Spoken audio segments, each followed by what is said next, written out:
এই ঘটনাটা সম্পর্কে আমাদের নলেজের বাইরে পুরা ঘটনা, এটা তো আপনারা জানেনও বোধ হয়, যদি আপনি অতদিন ধরে এই সঙ্গে জড়িত থাকেন, তাহলে ওরা কিন্তু ওরাই সব মেকানিজম করে।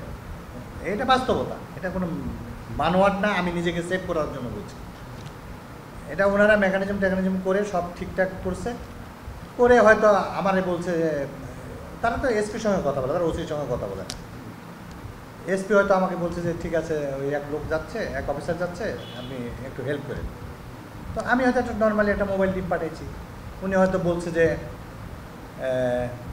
আমরা একটা রেড করব, আমাদের এখানে কিছু সাসপেক্ট আছে, এই জাতীয় কথার প্রেক্ষিতে আমরা নর্মালি একটা মোবাইল টিম পাঠাই। আমি যদি এখন আমার একটা টিম কুমিল্লা পাঠাই, ওনার দেবিদ্বারে পাঠাই, তাহলে আমি কাজ কোথায় পাঠাবো? ওসির কাছে পাঠাবো।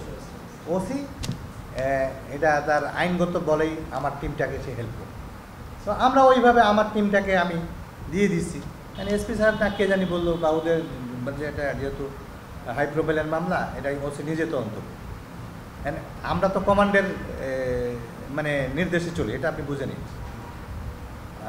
ওই সময় আমার তো I didn't have any alternative way. So আমি তদন্তভার নিলাম, নিয়ে এই যা ফর্মালিটিস মেনটেন করলাম, করার পরে অপারেশন যা আছে এভরিথিং দে ডিড ইট। আর বাকিটা আমরা ওই তাৎক্ষণিক ওনারা সাক্ষী প্রমাণ যেভাবে দিছে এভাবে দিয়ে একটা পুলিশ রিপোর্ট আমরা কোর্টে সাবমিট করে দিয়েছি শিডিউল টাইমের মধ্যে। এই ছাড়া তো আর কিছু বলতে পারবো না। এটা অ্যাকচুয়ালি ঘটনাটা তারাই ঘটিয়েছে, এটা কোনো মিথ্যাও না, সত্যও না। মানে আপনি যদি মনে করেন যে আমি মানে আমাকে সেভ করার জন্য বলছি, এটা আমার মনে হয় যে আপনার দিবা স্বপ্নের মধ্যেই মনে হয়।